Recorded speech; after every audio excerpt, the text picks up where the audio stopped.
live, you are live. Good morning everybody, and welcome to this, well, not too cold midwinter's dawn safari here from the northeastern corner of the world's most beautiful country, that is South Africa, as voted for, of course, by South Africans. You are on a live safari. My name is James. Viam is on camera. Hello, Viam. Viam is very talkative this morning. He's been swearing at me since he got out of bed.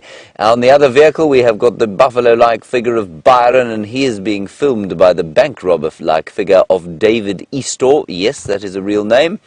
And in the final control, we have got Rebecca Christensen, ex-Denmark, being helped by Chelsea Green, ex-Vermont.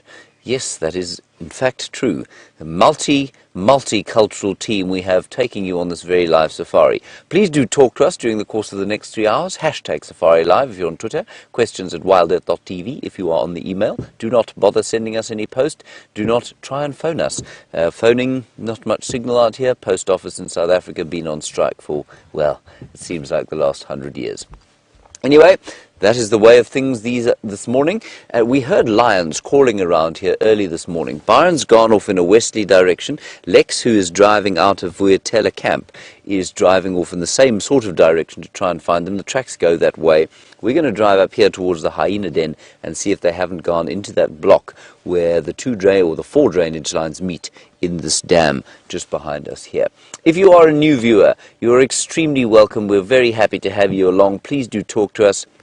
Questions about what you're seeing, questions about what on earth we're doing out here, and questions about Africa and South Africa are most welcome indeed. So, I think without further ado, let us head to the north. What we're going to do is just see if the tracks don't pop out anywhere near here. If they do, then we shall follow them. If they don't, I think we shall go to the hyena den and see if any of the spotted hyenas are there, and if they are, what they're doing. Is that all right, Viam? Oh, good. There we go. We got a little peep out of him, everybody. He went, Thank you, Shamsun, for reminding me. Yesterday, everyone, for those who didn't see, I slipped in a tree. In fact, I didn't slip at all. The tree decided that it didn't want me in its boughs, and a piece of it detached where I was hanging. And so I nearly plummeted to an early demise. Luckily, I caught myself. Shamsung, thank you for reminding everybody about my embarrassment. And yes, I am a little bit sore. I woke up with a bit of a pain down here where I had stabbed myself with the tree. Anyway, we get through these little things, Shamsung, and of course, I guess it's a lesson well learnt. One shouldn't really be sitting on twigs not strong enough to hold a bird. Anyway, it was just such a good spot to perch. I'm very glad, because the branch that did break was the one I was sitting on when it became live. I'm very pleased that it didn't give way while I was sitting there, because then I would have been in some trouble. I've got a small splinter still in my hand, which is very sore.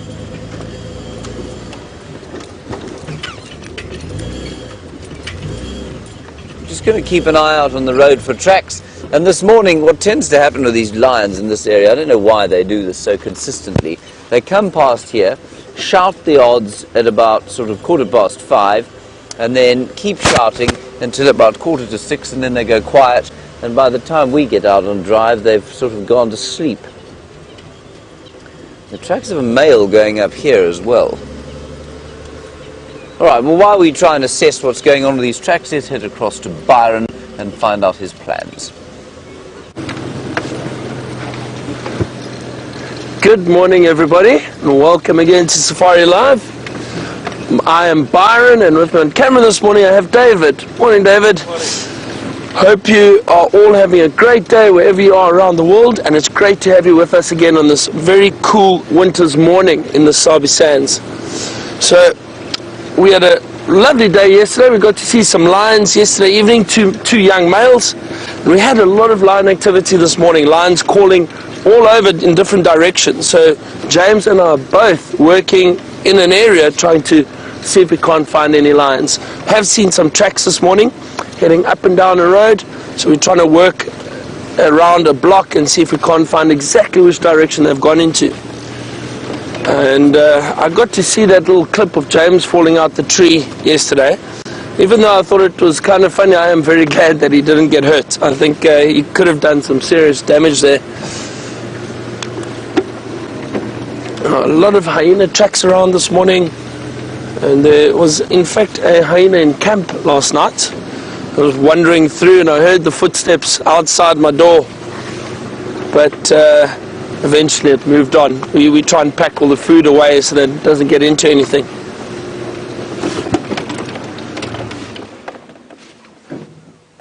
Sorry, I thought I heard something. Just trying to listen again.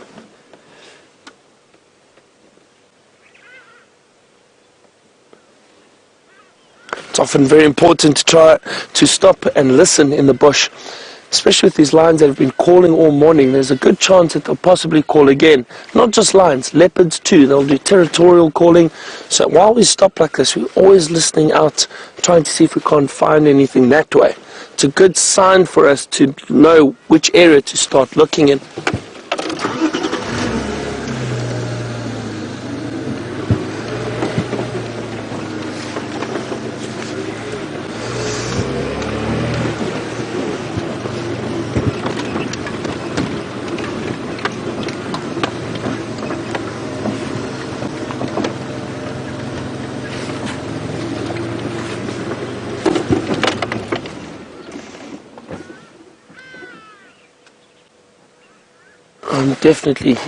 I think I'm hearing things in my head. Every time I think I hear a lion roar, I think it's because I'm convincing myself that they are going to call, but there doesn't seem to be anything.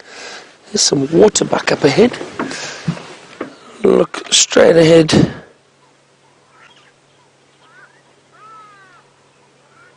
The hardy-dar ibis calling in the distance. There we go, some beautiful waterbuck. Look at that very prominent white ring around the rump. Very easy to identify a waterbuck. Those are females. The males have these beautiful long horns which curve up and around. They get the name waterbuck because they are very reliant on water. They do need to drink on a regular basis. And I have read that they are one of the few antelope that can suffer from dehydration very easily if they don't have water, which is quite interesting. So you'll often find them in areas where there are water holes or dams or even rivers.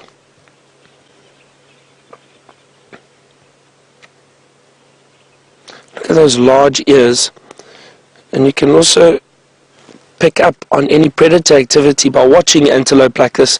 They're very alert, and their hearing and their sense of smell and their eyesight is far better than ours. And you can see those ears fixed in one direction. I wonder if she hasn't heard anything. It's a beautiful morning, not nearly as cold as it has been. It's a little warmer this morning by a few degrees.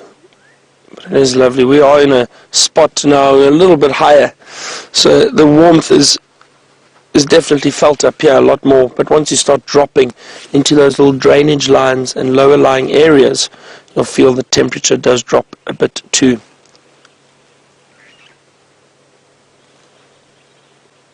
It's amazing to see their focus. Look how intent she is on looking in that direction. She may also just have seen another antelope moving through there. They haven't given any alarm calls. Often the antelope, and each antelope species, have a different alarm call. It's either a snort or a whistle or a bark that they give off if they do come across any predators. And that is to warn each other and other animals around that there is danger or potential danger and they need to get out of the area. They've got beautiful thick coats. Very, very thick, shaggy looking antelope.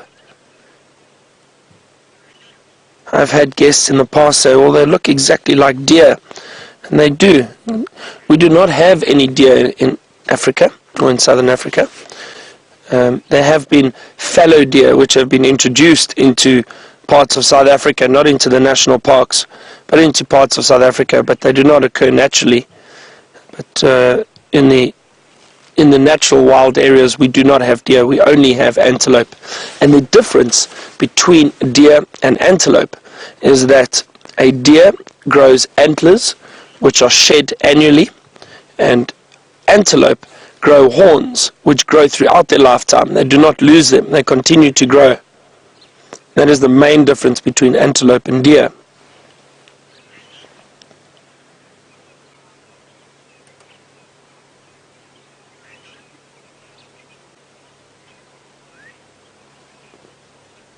It's a young one off to the front.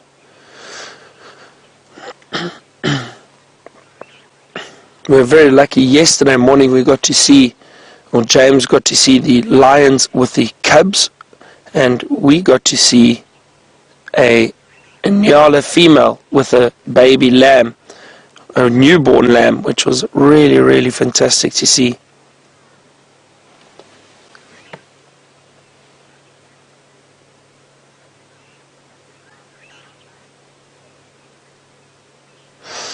Lucy has asked, what does a waterbuck alarm call sound like? I'm trying to think. My waterbuck impression isn't very good. The waterbuck alarm call. Lucy, good question. I think it sounds similar to. It's quite a bit of a high pitched, almost a whistle that they give off. I can't mimic it, and I wouldn't even hazard a guess. Maybe James can help you with that later on. See if he knows how to mimic a waterbuck alarm call. His voice is much better than mine, anyway.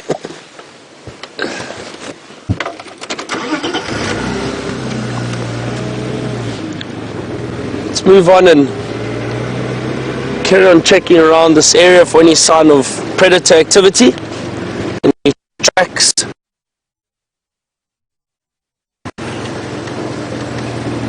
And it then makes it a bit easier to spot tracks. But at the same time, we need to be scanning because you could miss something walking through the bush.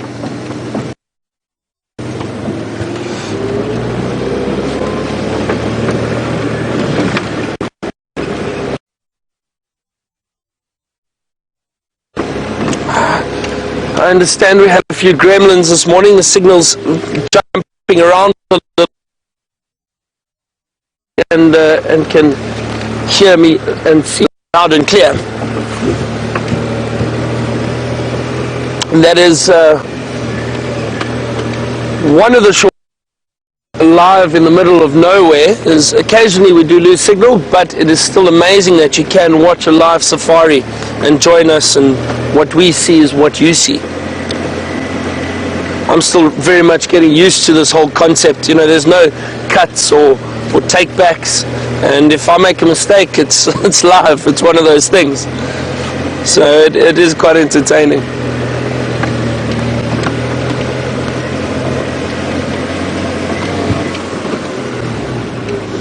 Quite a few branches have been broken off in the road, and that's definitely from elephant walking through the area. Doesn't look too fresh, probably from a day or so ago, but broken branches in the road are always a good sign that you've got elephant in the area.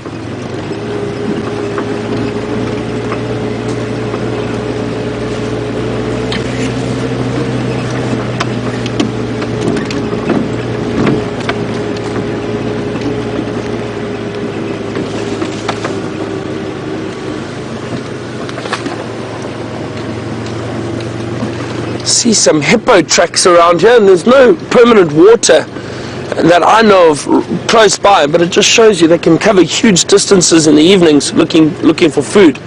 And the hippos are grazers, and in this area there is still a little bit of grass, a little bit of short grass around, and that's what they would be looking for to feed on.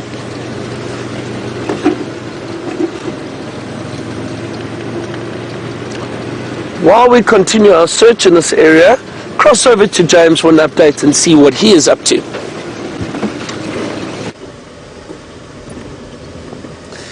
Now, we drove around towards the Gallagher Pan. There are one or two more lion tracks lurking about here. We did a little trip up the drainage line past the front of WildEarthTV camp.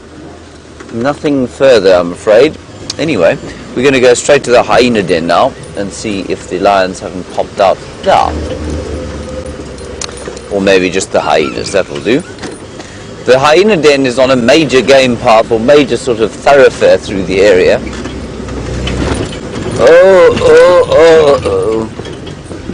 Fairly rough part of road that.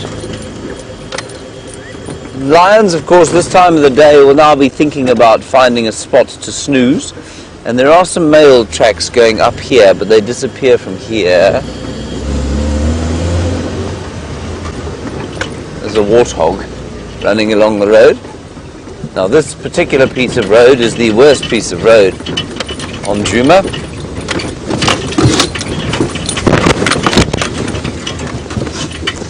Yeah, you're still there. No, he's not. He's still there. He's just not. He's not very vociferous today. Okay, we've got through that. It's not quite as cold as it was the last few days. It's about 14 degrees, I'm told. That, I think, is about 58 degrees Fahrenheit, so not too bad for midwinter. So we head towards July. 1458. 1661. That's how you remember these things. Constant repetition. Going to be any tracks that side? Nyala. Nyala. Ah. Hello, Wendy in New York. While we're driving along looking for lions, you say, what are the most elusive animals for us to find here on safari? Wendy, they can all be pretty elusive, you know. But I suppose the most elusive thing would be something like a leopard, which if you're actually trying to track it as opposed to just happening across it, walking across the road, very difficult to try and track because they leave so little sign. They are very light. They've got those soft padded feet like your dog does, and you can imagine trying to follow them through an area like this. So I guess that would be elusive. Rare, wild dogs and cheetahs, of course, they're very rare, and so to see them is quite difficult. But if you do have their tracks, for example, wild dogs, if you've got their tracks, they're normally not too hard to actually find. But even lions, the cats, if they don't want to be seen, it's very difficult to find them, even something heavy like a lion. So Wendy, I guess those would be the two most elusive. The sun seems to be about to pop up, so as we turn into the hyena den, perhaps we will be lucky there. Plenty of elephant tracks on the road, and as we like to say here at Safari Live, the road is our morning newspaper that tells us the news of the night. What's been moving, who's been moving, and where they've been moving to. Often not very clearly, though. Right, we'll just gently ease our way down here. Byron apparently has challenged me to make a waterbuck alarm call. I can't remember hearing a waterbuck alarm call, to be honest, so I don't think I can. Rebecca, what did it sound like?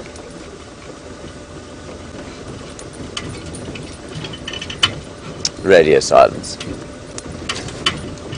Right. No. I think it's most likely. So Lex is already down here. Copy, Lex. I had the same idea. Is there any activity at the den there?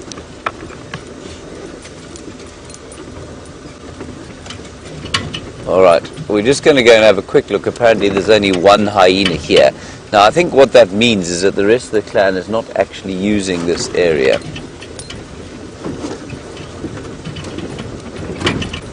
I think these lions are in the middle here. There's a huge sort of a network of 4 or 5 drainage lines in there that feed into the Buffelshoek Dam, and I think that's where they are. So we cannot get in there in a car.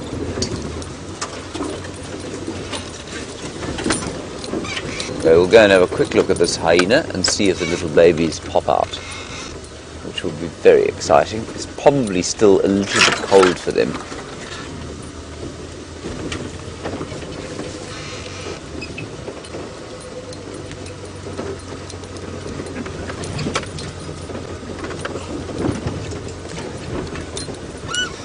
Hello Michael, a very nice question from you about the dominance hierarchy here at the hyena den. You say you know that the males are lower ranking than the females, but what happens if a male is born to a matriarch? Is he also lower ranking than all the females? Yes, he is to a certain extent, and to some extent he's higher ranking in that he will have preference. When they've got very young cubs, he'll have preference with the younger cubs. Here we can just see the female there. And so he'll have preference over the younger cubs and the female cubs. But once puberty is hit, he falls into the male hierarchy. And he will be a higher ranking male, but he will certainly not be any higher ranking than any of the females, simply by virtue of their size. You know, those females are just so much bigger than the males.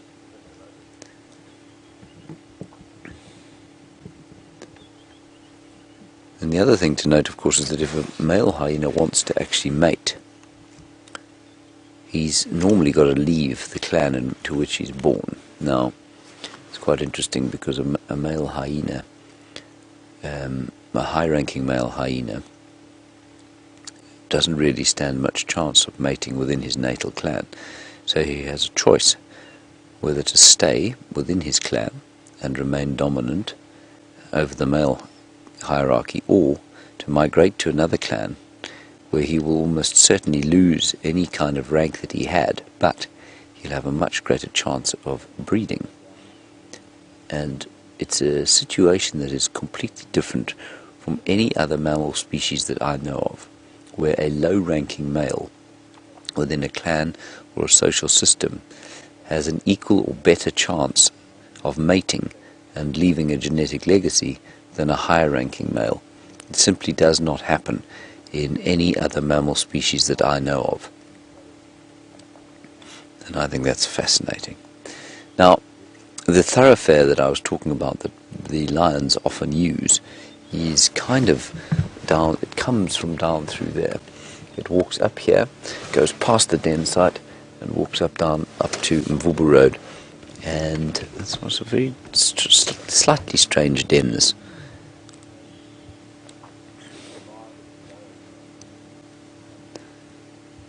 So it's just, I think it's worth sitting here for another 5 minutes or so, and then I think we'll move on and see if we can't find something else, or where these lions have gone. It's extremely irritating that they weren't just lying on the road for us when we arrived. She's not quite up yet. She's finding Monday morning a bit exhausting. You see that, Vim? Yeah, like me. Just like you. She's almost as silent as you are this morning. I have to tell you, everyone, you get up early in the morning here, you realize it's Monday morning, and you think, good grief, what a joy that this is Monday morning versus driving in the traffic to somewhere. Go and sit at a desk, answer emails, and chat about sport over the water cooler. Far better to come here and sit with a hyena who is very relaxed and sleepy as the sun comes up and warms our faces as it does just about every single day.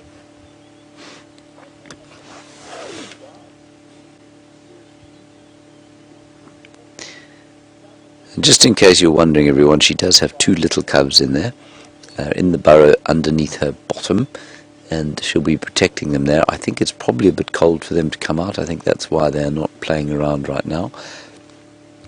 They'll probably will play a bit later, maybe say in an hour or so, when the air has warmed up a bit. And the reason I say I don't think this is the main den for the rest of the clan is that the rest of the clan just isn't here. They've come through here, they've played here, and then they've disappeared. But where they are, I don't know.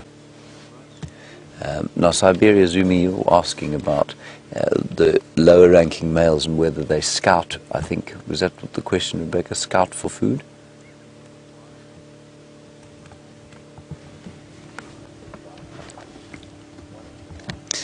Yeah, all the males will scout for food, but they will largely forage for themselves. And then if they find something that is being murdered, or they find something that's been killed already, like a buffalo or a zebra, then they'll make a noise and rally the rest of the clan, and the rest of the clan will come. But the males generally foraging on their own for themselves, maybe in groups of 2. We know we've got those 2 males in our little clan here that spend a lot of time together, normally down to the south of their clan territory, into Little Gowrie and the southern reaches around sort of Treehouse Dam.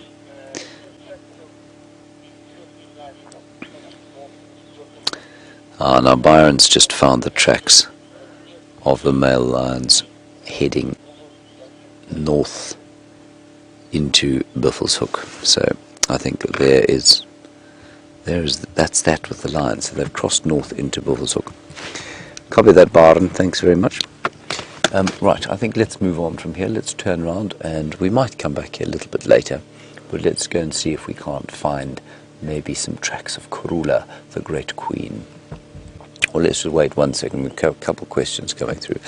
Margaret, do you want to know about the siblicide that takes place, the canism? And you say, do the female cubs kill their siblings? They can kill their siblings, Margaret. It's not uncommon in the slightest, but it's uncommon with the low-ranking female. So with the low-ranking animals, they don't tend to have that great androgen, which is a hormonal increase just before birth, which is what happens with the dominant female's cubs. Now, they will have a slight one, but not a big sort of explosion of androgen hormone just before they're born. And so it's unlikely with a low-ranking female that the siblicide or canism will occur. Good morning. But with a high-ranking female, often, yes, especially if they're 2 female cubs, then it's very likely that one female will kill the other. Let's head across to Byron, find out an update, and he can tell you firsthand what happened to those lion tracks.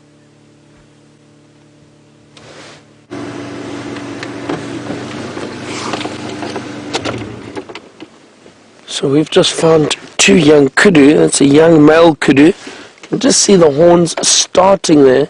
Just reverse a little bit for you again. There's a female with him.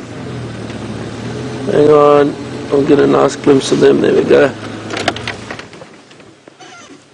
So we've been checking very carefully for the lion tracks, and unfortunately they seem to have crossed north onto Buffelshoek, just out of the Djuma area.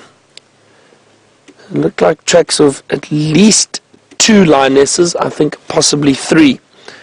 Now have a look at that beautiful male, young male. See those horns? Just about ear length. And the older he gets, those horns will grow and become those beautiful spiral horns, which we are used to seeing on the big bulls, the big kudu bulls. So as I said, these lions have crossed the road, this main road that we're on. They've crossed north. And I'm almost certain that some of these lionesses are the lionesses that we heard this morning early, and because it's almost directly north from where the camp is. So, but what we're doing is we are going to keep checking the road, because often what happens is a lot of these predators can move in an area and circle back, and they'll come back across into another area. So we've got to always just keep our wits about us and keep checking carefully, because it's not unusual. And I've seen it often with leopards, following leopards too. They'll walk along the road and they'll move off, and you think, oh, they've left the road and they've moved into a thicket, and a few meters down the road they cross back onto the road again. Occasionally what happens is, let's just have a look at, oh, hang on.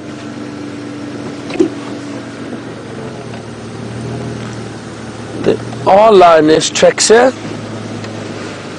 Just want to check if these are not a few days old or from yesterday. Just have a look quickly. Stay with me. Let's see. So they've followed a very prominent path over here, and there are lioness tracks, but as I suspected, they are not fresh. And the reason I can tell is there is a hyena track just over here, and that hyena track is on top of the lioness track. So that's a good sign that these tracks are not very fresh. I'm guessing that perhaps these lionesses crossed on maybe last night, and this hyena was walking around, maybe following the lionesses, picked up on their scent. They will often do that because they could potentially come across a kill that the lionesses have made, and they could try and scavenge.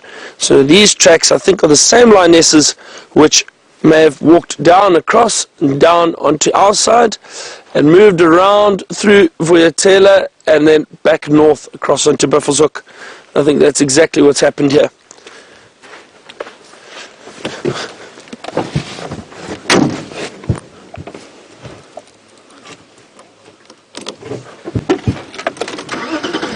See, so it's important when you are tracking, always have a look at a larger area around the tracks. Don't just look at a specific track, because there will always be clues around.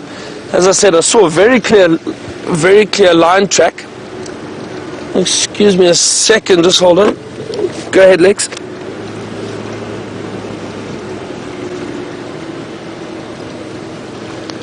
Lex, if you just head a little bit further east along the Gowrie Buffelshoek cut line, not far east of the Mvubu junction with Gowrie Buffelshoek cut line.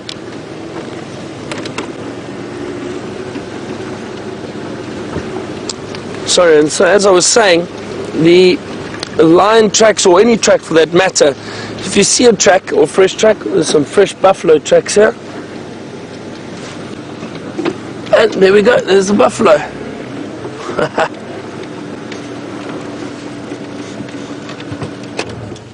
Two of them, looks like.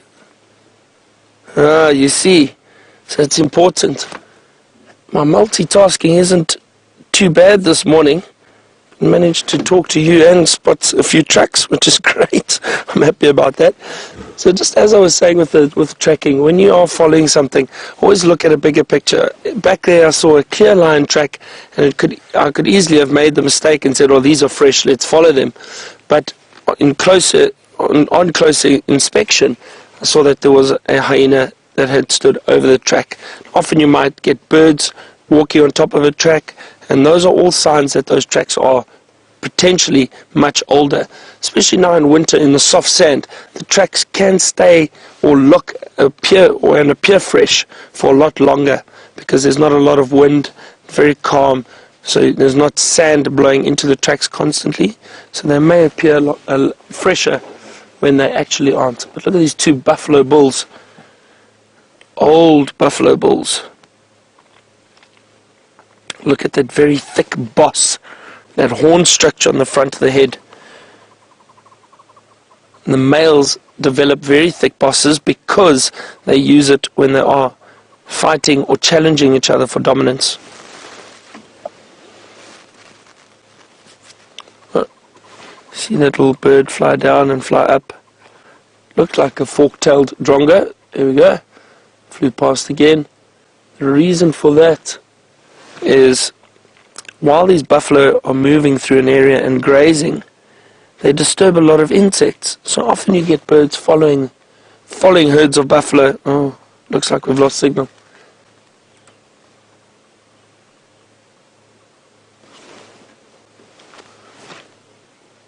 We're back.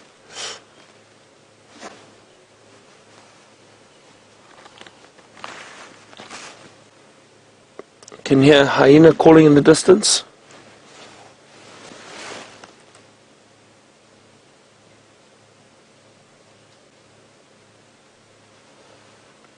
As I was saying, while these buffalo are moving through, there are a few more birds coming down. They're always disturbing insects, and elephant and buffalo are key examples of this because they're such large animals. You can imagine they do disturb a lot of smaller creatures in the grass.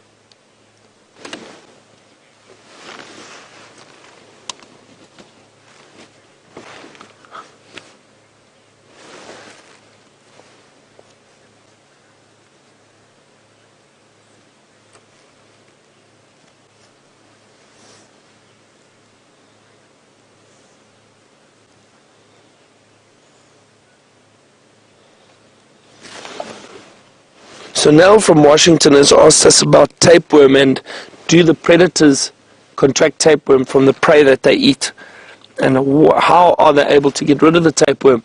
So Nell, it is a good question. I am not too sure. What I will do is I will try and look that up later in depth and try and get a bit more information about the tapeworm for you.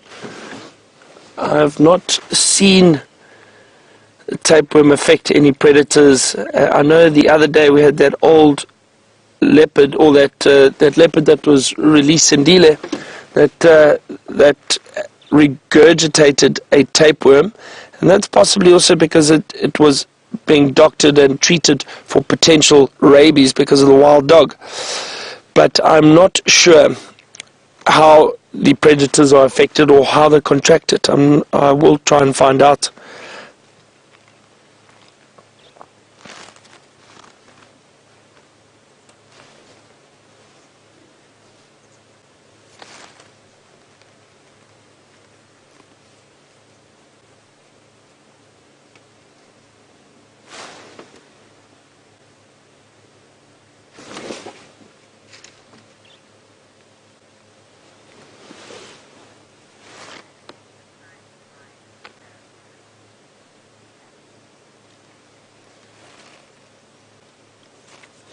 Tammy has asked, are there any other animals besides lions which are cannibals? So, Tammy, I don't think it's a clear-cut case of lions being cannibals. Occasionally what happens, yes, they may feed on other lions, but it's not a case that they are feeding on them for food. What they will do, and I have seen it with male lions, they will often, if they are fighting with each other for territory or for dominance, if they kill one another, or if one lion kills another one, it may feed on that lion. It's not always the case, and it may do that, and the reason is it's more of a dominance display. They eat the other lion that they've killed purely to demonstrate their dominance. I have seen male lions kill and eat other cubs, and it's a similar reason, but the reason for that usually is because the males, if those cubs do not belong to them, they do not want potential competition in the future. So they prefer to kill those cubs if they belong to another male, and that also may cause the females to come into estrus a lot quicker so that those males may mate with them. In terms of other animals practicing similar behavior, I have heard of leopards doing it. I have seen leopards doing it, and again, it's purely a dominance display. It's not a case of them feeding on them for food. They may eat them for a short period of time. They won't necessarily finish another predator or another leopard or another lion. They may just eat it for a little while, and again, it's just that dominance display or territorial display.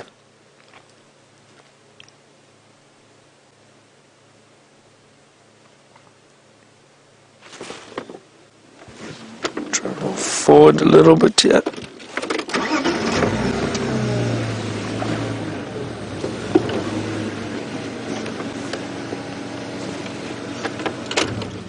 It's a beautiful morning, the sun's out. And it's starting to warm up already, much warmer than yesterday. Yesterday was still very cold this time of the morning.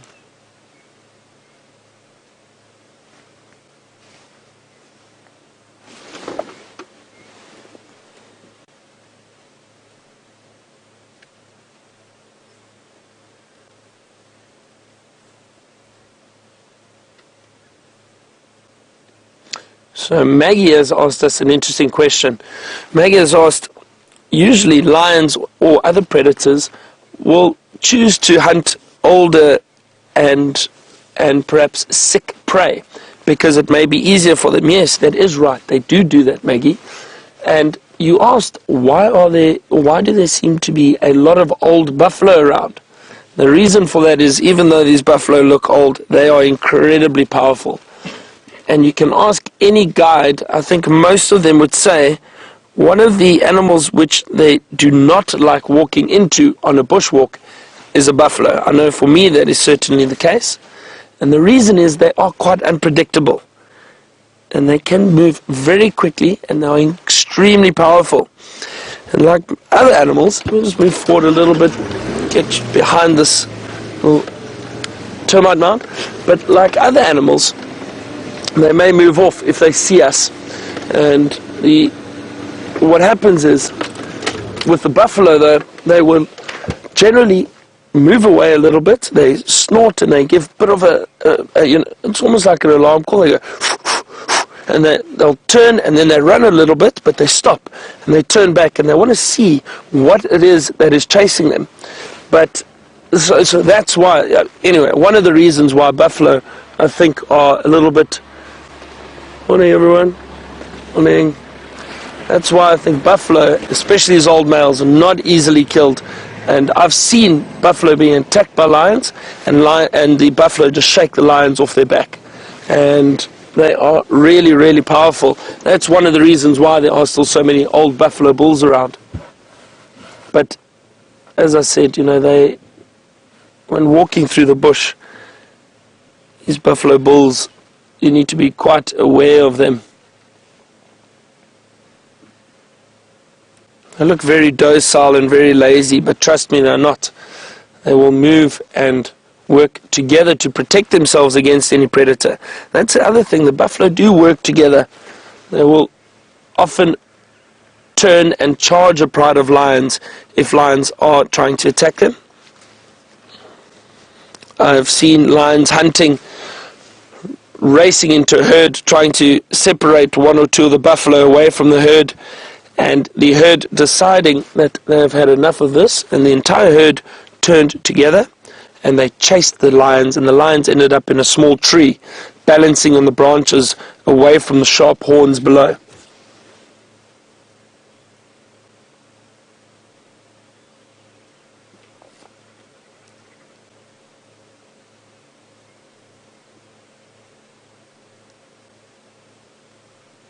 So peaceful at the moment.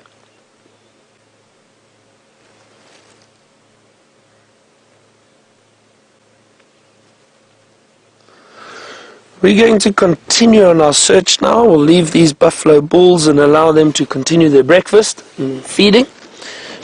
While we do that, go back to James, get an update. Hopefully he's found something interesting for you.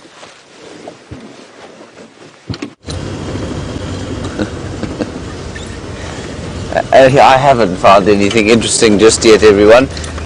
I gave up on the hyenas because we heard elephants shouting around where we are now, but they're not here. Anyway, we're going to head to the south. No one's checked if the queen has come back. It's about time she brought her babies back to see us, I feel, so maybe she will do that, and we'll go down the western fringes as well, and maybe Shadow will do the same and bring her little baby back. Maybe Sandila will be there. Maybe there'll be a great gathering of the Karula clan. Karula, George and Charlotte, Shadow and Sandila and Zara, and maybe Tingana will come and have a visit as well. I think it's unlikely, don't you, Vim? Well, you know, the most leopards in one sighting there ever was at Londolozi was 9. 9 leopards in one sighting. And it was exactly that kind of situation where the father was there. There were 2 cubs from a previous litter, 2 sisters, or a mother and a daughter with their 2 cubs. And look, they weren't all sort of lazing about each other like a lion pride, but they were definitely in the same sighting, which I think is absolutely amazing. So it's not entirely impossible that at Balanites Junction, just up ahead here, we'll have a great pride of leopards. It's more likely there'll be nothing there, though. I think the sun is going to warm us very beautifully today. What is the prospect for the temperature, Rebecca, today, maximum? I'm going to say about 27 degrees Celsius, 80, 25, which is about 78 degrees Fahrenheit. That's not bad for midwinter, really. We've only got 3 days left of June. Then we have July, which will be cold again, but after that it will become hot again. Can't believe that's already where we are in the year.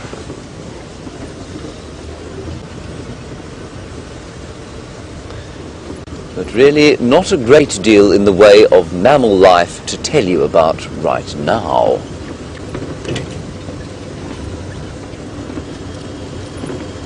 So we'll stop up ahead here at the Balanites tree, reminisce about Brent falling out of it.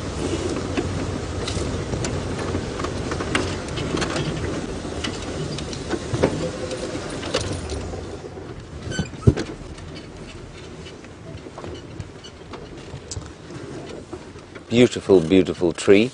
Matthew, you're in Michigan and you say, where are the snakes? And you know they're in a state of aestivation, but do they come out and when do they come out? Matthew, they will come out, not in the morning like this, but in the middle of the day they could come out and sun themselves from their burrows. They might be in a tree hole on a Balanites tree like this, and they may well be sitting sort of on the branches for a while, and then as it cools down again they'll go back inside. It's highly unlikely that they'll move around much. It's unlikely that they will then try and hunt either. So they'll normally just come out, warm themselves on a tree like this or on the termite mound in which they found themselves a little burrow, and then they'll kind of go back when it gets cold again. They don't do much in the way of moving about this time of the year. So the chances actually are not bad to see snakes in the winter time, simply because snakes do have to warm themselves every so often. So yeah, I mean, you can see them, and at night especially. Interestingly, you know, when the roads are warm, if there's been a warm winter's day like the one we're going to have today, then the snakes can come out and they will lie on the warmth as the earth radiates the heat out, and they'll lie there for a while and then go back inside their little mounds. They'll live in sort of holes.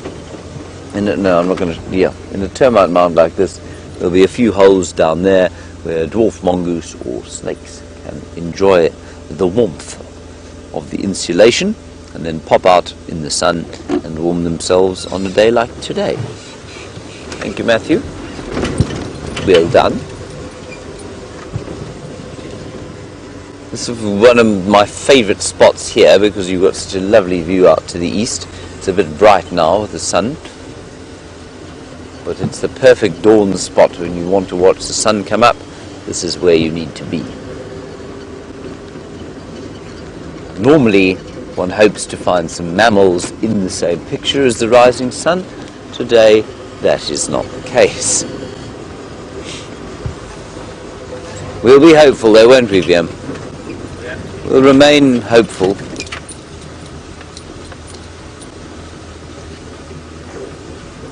This is a glorious, glorious day.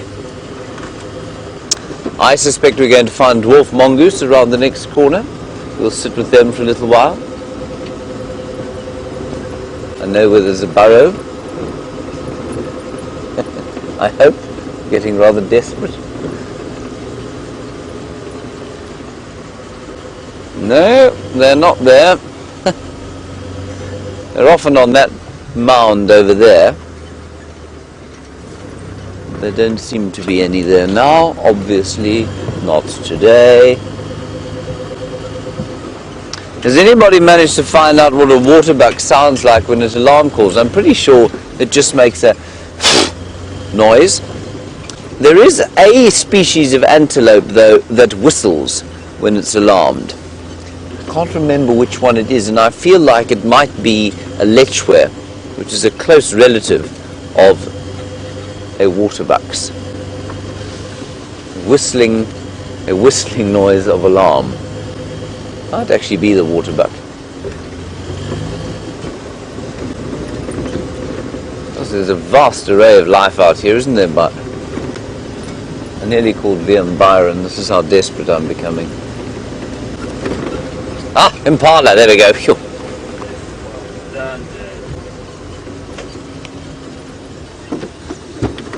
Look, Liam, impala. Good, well, I think we'll sit here for a couple of hours, enjoy the company of these impala. They don't run away.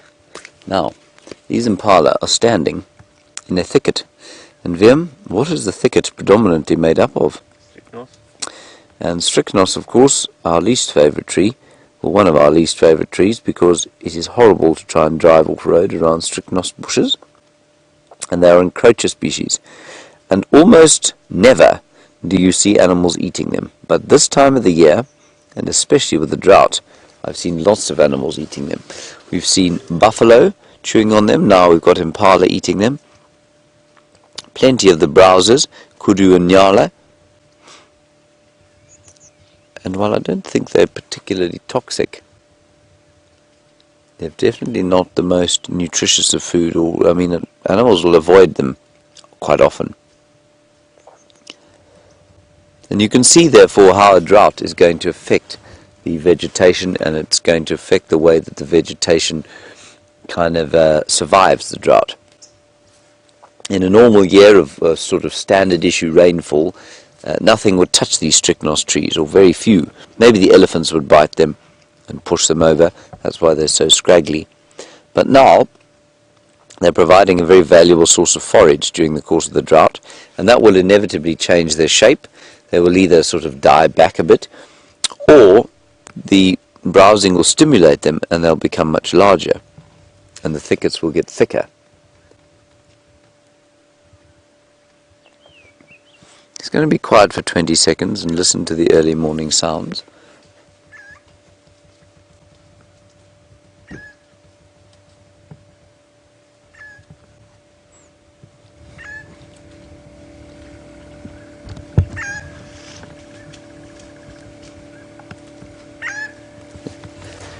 So you can hear a fork-tailed drongo in the background going, which is a strange noise for it to be making. There it is. I actually think it's doing the call of, it's attempting to do a Franklin call. Look at that, its head bops up and down.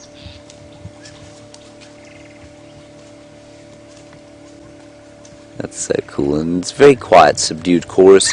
In the background, one or two crested barbets going.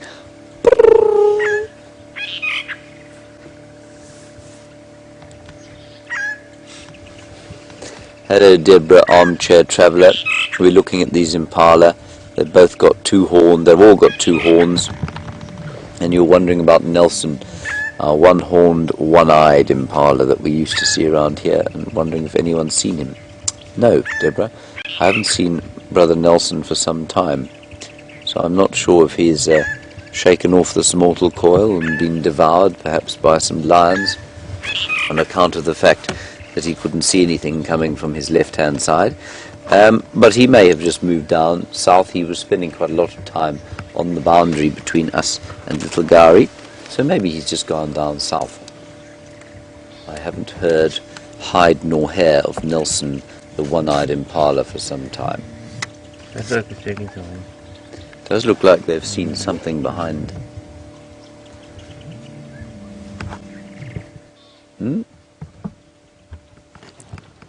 Let's just sit here, see if they don't alarm call in terror. Now the oxpeckers have got up and flown off.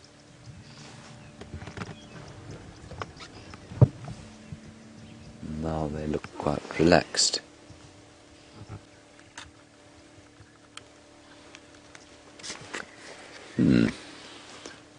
That's interesting. Let's sneak a little bit forward and see if we can't get something there.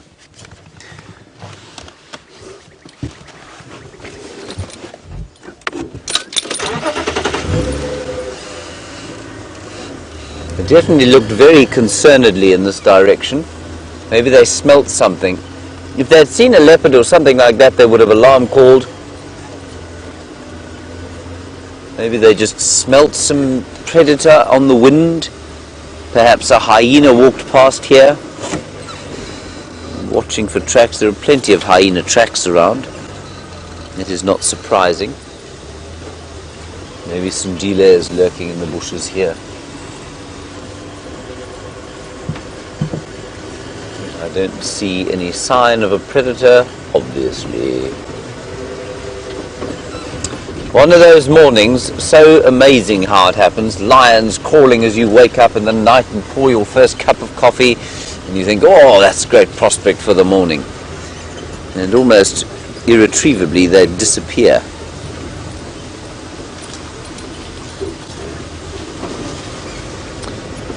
Plenty of elephant activity around during the night, plenty of hyena activity.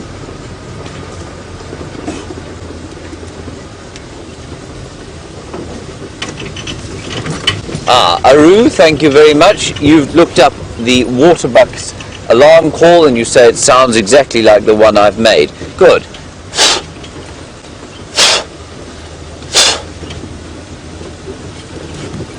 Did you enjoy that, Vim? Yes. Good. I am trying to cheer you up, of course. You know, you were such a miserable so-and-so this morning.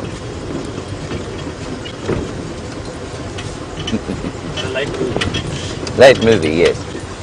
Vim was watching a movie till late, everybody. One of those movies that wasn't very good, was it, Vim? No. Waste of time. Angry with himself for wasting his time.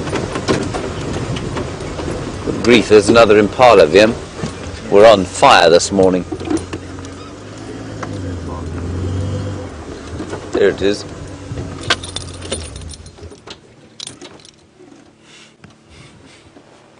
There we are. And what is it eating? Strychnos. I think it is eating a strychnos, or is it a... No, it's not. It's a Cumbritum bush. Very elegant, very shiny red in the sun. I think that's very pretty. Right, let's carry on. We've had enough of impala for a little while. We will certainly go back to them if we cannot find any leopards. Or some form of predatory animal.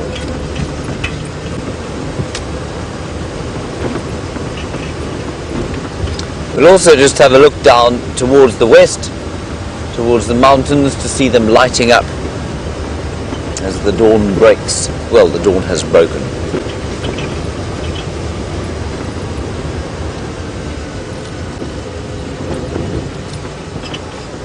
Might be worth heading to Cheetah Plains as well. There's nothing here.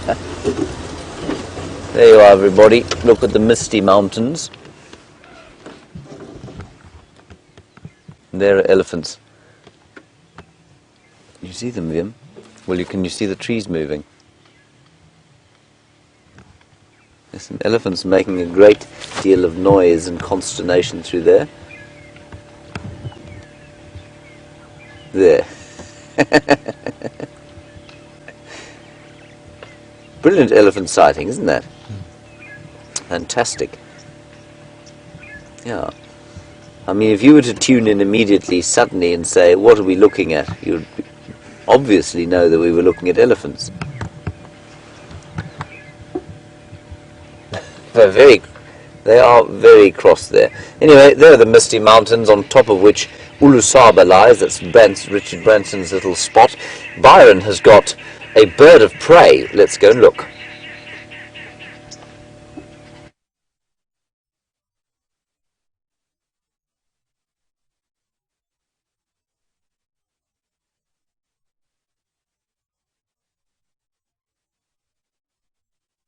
We're back again.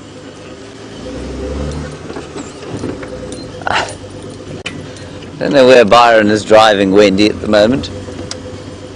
Probably got lost. He's probably somewhere near Cape Town. That's why his signal's a bit dodgy. Byron has a wandering albatross to show you.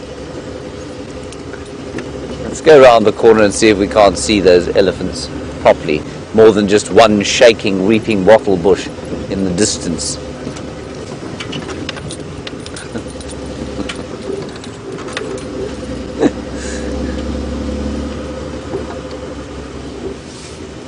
This was Sindile's favourite haunt, of course, this area, before he went to rehab. And again, just if you are wondering who on earth I'm talking about, a 20-year-old male leopard, not 20-year-old, 20-month-old male leopard, who had to go to rehab because he killed a dog that had rabies. He's back now. We see him irregularly. He's finding his way in the difficult world. There's an elephant bottom on the road. Do you see it, Vim? There it is. It's just crossing south so that we can't view it.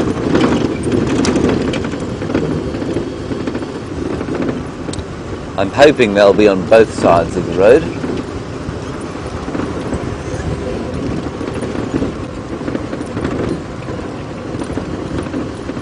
They are. Here they are, everybody. Joy and rapture, unforeseen elephants. Tiny little baby elephant there.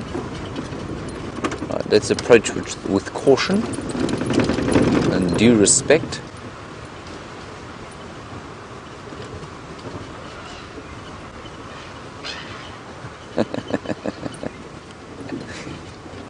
It's a huge herd.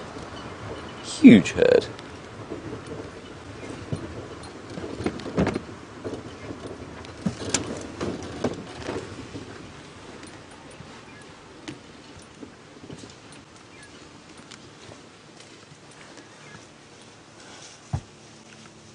Lots and lots of elephants here. Tiny little one there that you can see.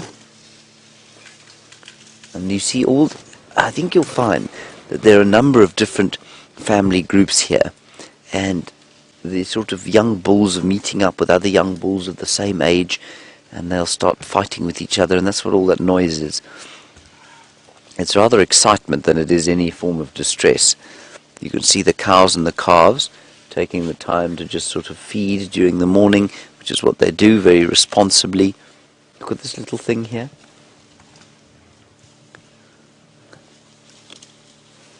How they don't get stood on is an absolute miracle.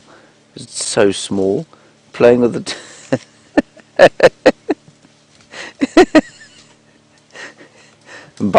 Biting mum's tail. That is very, very young, everyone. That's probably a couple of months.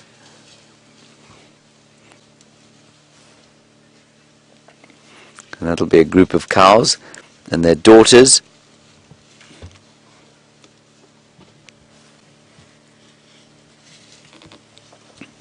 Hello, Bigger Picture.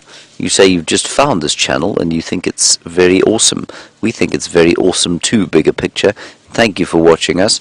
Please keep watching and please do take the time to get hold of us again. Thank you very much for doing that. Look at these two young bulls here having a fight now. And just see the dust settling.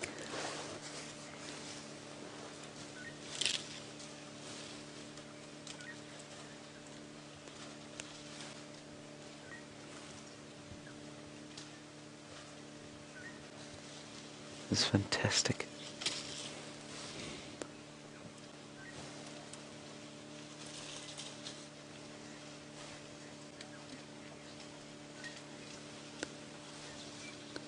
Right, let's quickly go back to Byron. He's got something interesting to show you.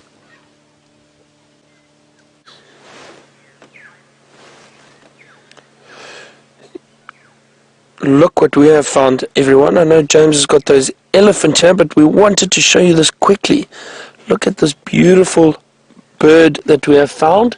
It is the African hawk eagle. Sorry, I'm joking. It's the African harrier hawk. African harrier hawk, which used to be known as the Djuma. Now, they are incredible birds. I'll explain to you why. These African harrier hawks, what they do is they raid nests. So they will raid nests like those buffalo weaver nests. These birds will fly into them and stick their heads right in. They've got very long... Can you hear him calling? Beautiful call, this high-pitched whistle. So what they do is they stick their necks into a nest, and the reason for that is they then try and get the chicks or eggs out of the nest.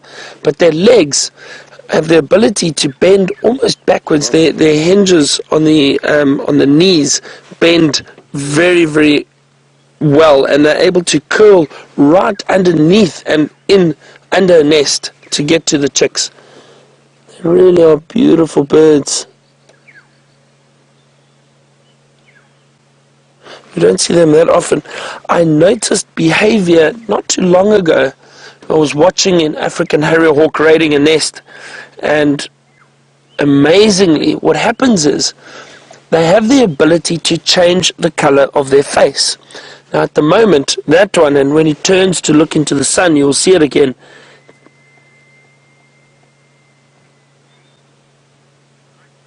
It's got that very, very yellow face.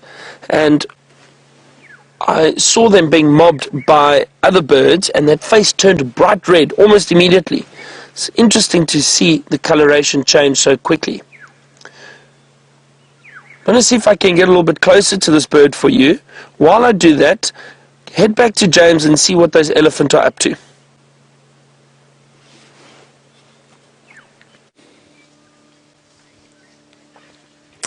The elephants have left, I'm afraid, everybody. They've gone south out of the property, but there is one big bull left. So let's just ease our way forward and get a look at him. The rest of them are knocking about through here, and the little ones are having a great time, shouting at each other. The young bulls are playing, and as is so typical in human society and elephant society, the young girls are very responsibly kind of going around the place, having their breakfast, looking after the youngsters, while the males cause havoc.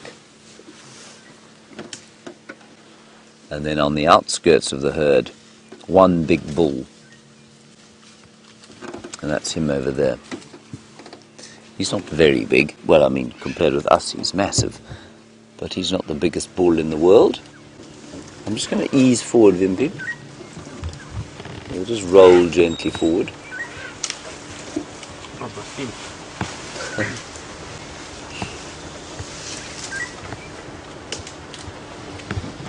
There we go. This is very upset Franklin. Really is a lovely big herd this. I think they're probably what? About 30 elephants here, which is a pretty big herd for this area. It's normally sort of 10, and sometimes much smaller than that even. That'll be another young bull. This looks slightly older than the ones that we're fighting. Oh, he's just a bit nervous. And elephants, like with people, they'll just have different personalities.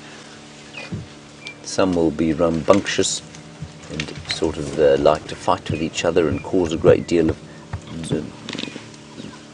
consternation, if you like, while others will just be very gentle and walk at the back. Hungry all the time.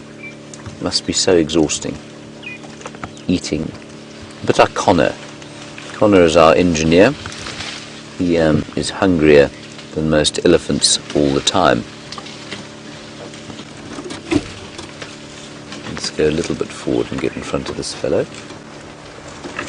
There's one just to the left of us here who's now slightly alarmed at the fact that we are easing forward.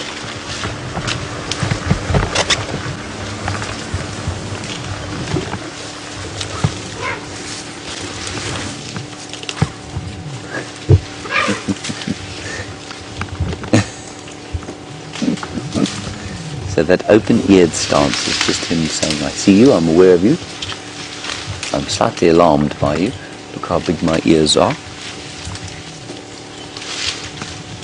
And then either move off or just continue. Now, this tree is being mangled by this young bull.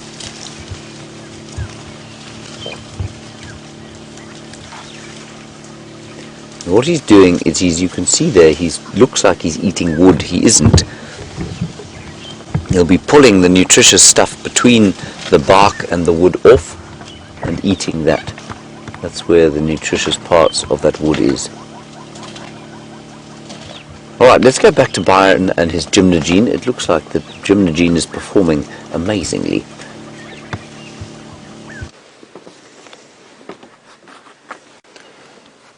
Yes, James, that is correct. It is a gymnogene. It used to be known as a gymnogene, and the new name, as I mentioned, was the African harrier hawk. Now, this is typical behavior of the African harrier hawk. Look how he is perched on that branch and looking right into the hole. And they will do this while they're looking for food and potentially trying to raid a nest of something. Look how it's able to stick its head right into the stump. This is really wonderful.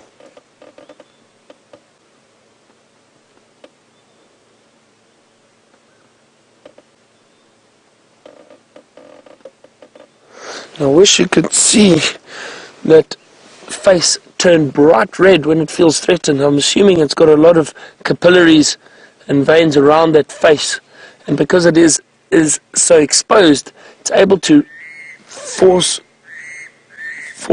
blood to that face and cause it to turn red very, very quickly. It's very interesting behavior. I've only seen it once or twice where it turns red almost immediately. I didn't know they were able to turn red so quickly, but very interesting behavior. I have seen them at times where the face is just generally a redder color. Here it comes. Ah, beautiful.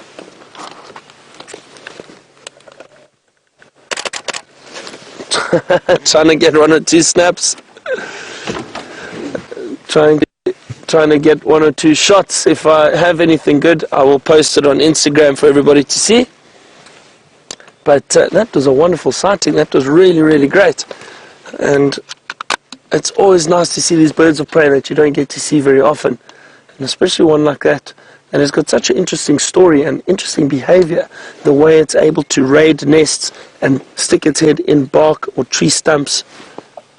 Fantastic, and I'm glad we got to see it actually doing that.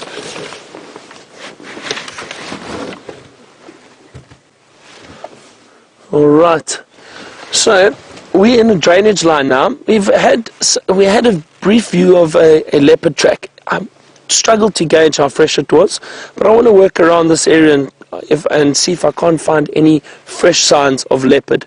While I do that, James is still with the elephant. Go and join him.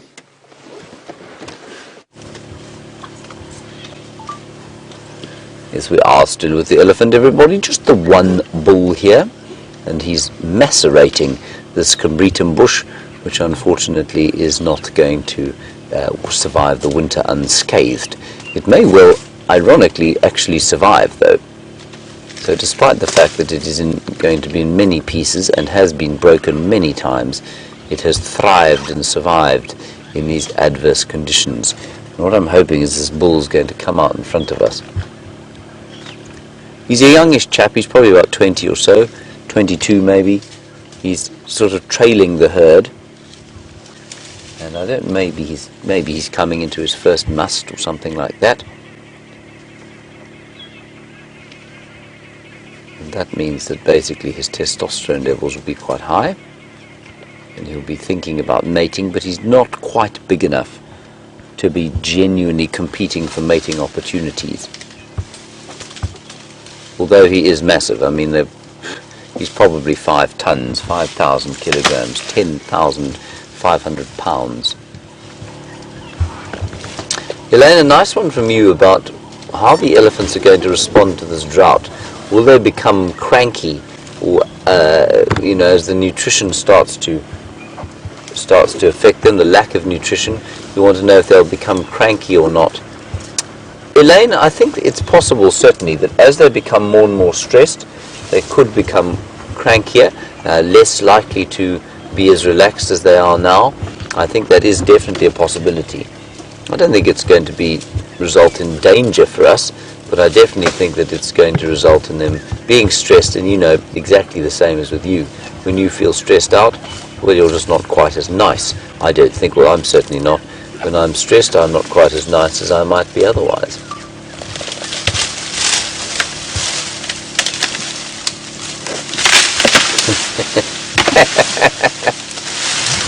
Well, there goes that tree.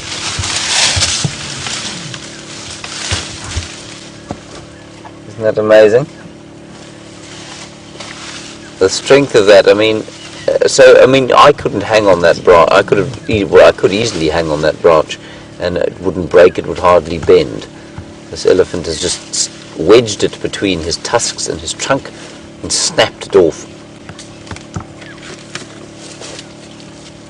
Quite remarkable.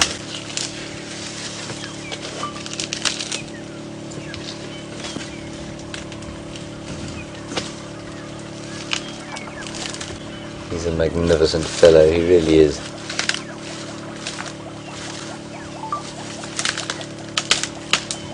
He's really doing a number on that plant. Look at that! Look at that! It's a fantastic view of what he's able to do with his trunk and his tusks there. Now he's actually got his teeth onto it, I think. That's fantastic. Justin, you want to say why doesn't, or your comment is that elephants have got so many wrinkles. Are they identifiable by their wrinkles? In the same way that a fingerprint is usable for identity. Justin, they probably are. I've no doubt they're all unique. Whether or not they change, I don't know. But I think there are easier ways to identify elephants. Look, from the brutality of breaking that branch off, that incredibly dexterous, very delicate. Look at the delicate fingers on that trunk. Unbelievable. I think this is fantastic. So Justin, yes, I mean you could probably identify elephants by their wrinkles, but I think you'd look at their tusks, the condition of their ears, before you went as far as trying to identify elephants from their individual wrinkles, which I think would be very time consuming and quite difficult.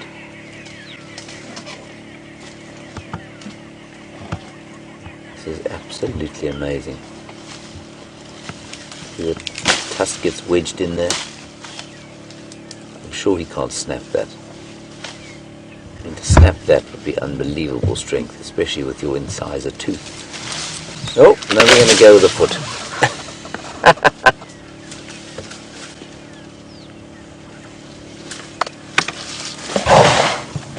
There we go. He's now a bit irritated, I think.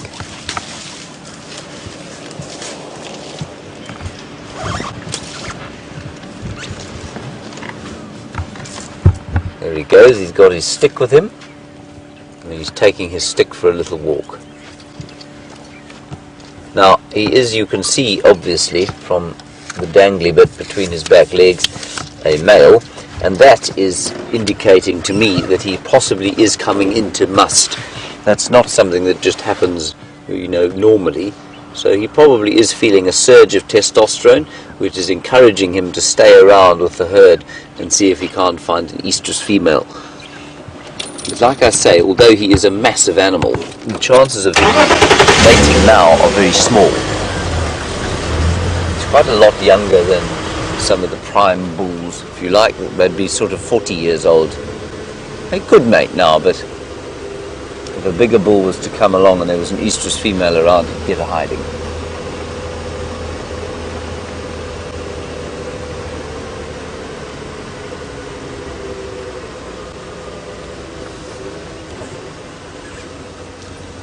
Very nice question from a fascinating place. All the way from Qatar. Manda, you want to know if an elephant is able to give birth to twins. Manda, as far as I'm aware, absolutely it's possible. It's highly unlikely, but it has happened before. I've never seen it myself, I don't think. Right, he's going off into Arathusa there. I think we're going to leave him to do that. The rest of the elephants are going there too. And we're going to continue, turn around, do an about turn, and go along the southern boundary here of Djuma and see if we can't pick up some tracks of Karula the Queen. I'm not sure that anybody's driven along here today. And the weekends, of course, out here are very busy because the landowners come out, and so you have lots and lots of cars around. The radio has been almost completely silent today, and that's because all of the landowners have gone home, sitting at their desks, tapping away at their emails, chatting about the lamentable state of the rugby over the water cooler. It makes you feel glad to be alive, doesn't it, Bill? Out here. That got almost a smile from him today.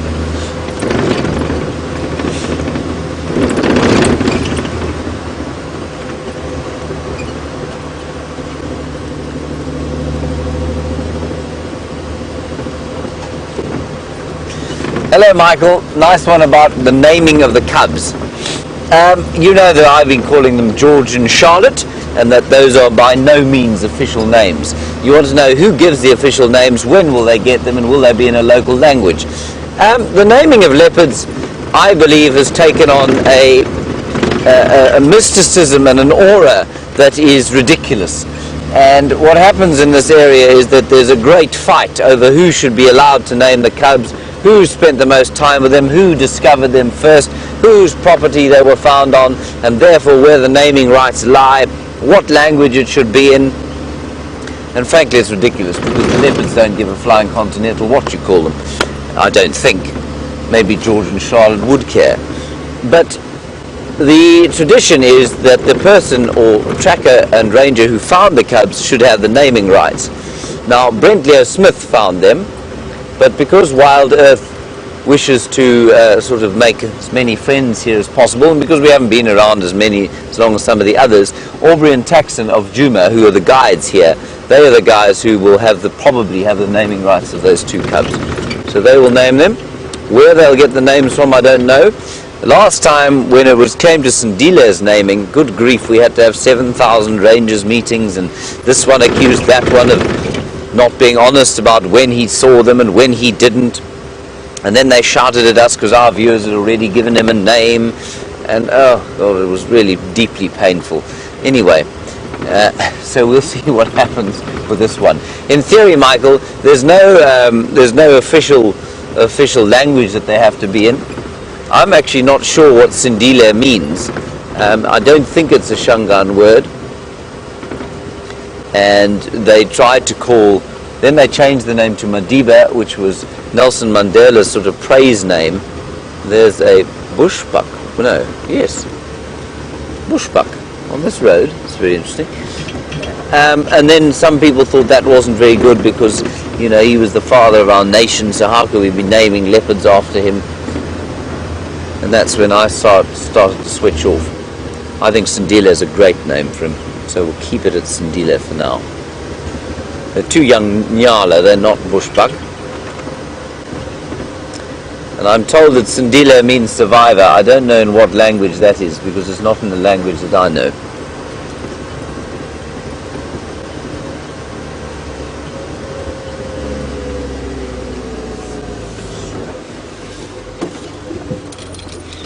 There are two young Nyalas making their way in the world, wandering down south into Little Gowrie, hopefully into the jaws of Karula.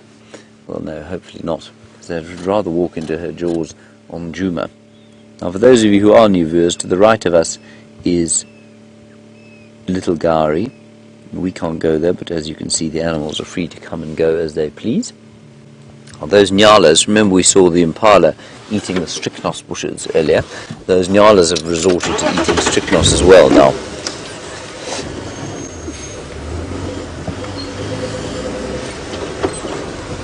Karula's got a lovely name. Her name means peace.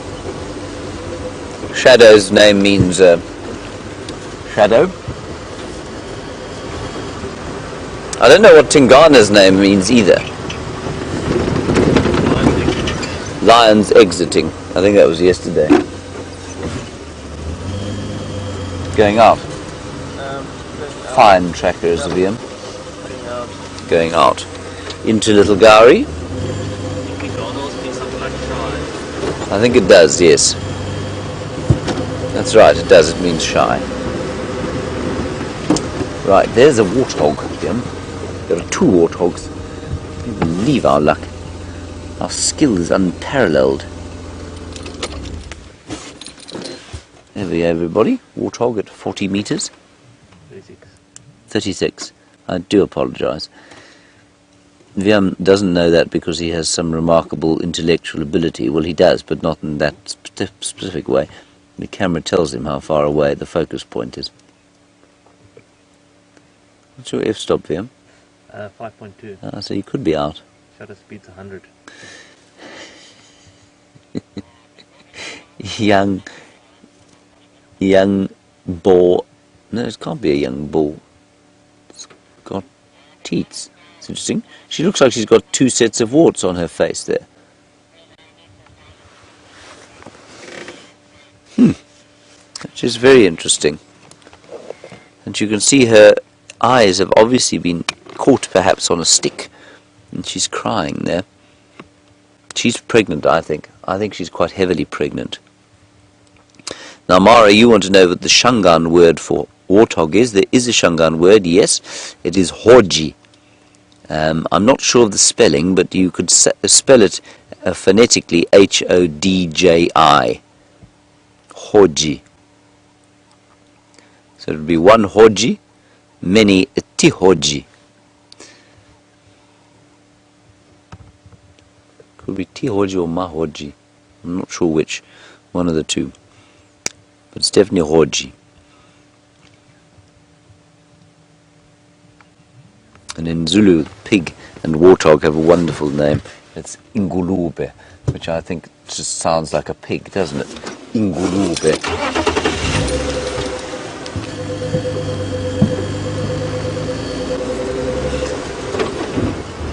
The languages out here are almost inescapably alliterative. In other words, you know, because of the way they're put together, each noun belongs to a class, and that class has got a specific prefix, and the prefix then you use to indicate its attachment to whatever verb you might be using. So if you wanted to say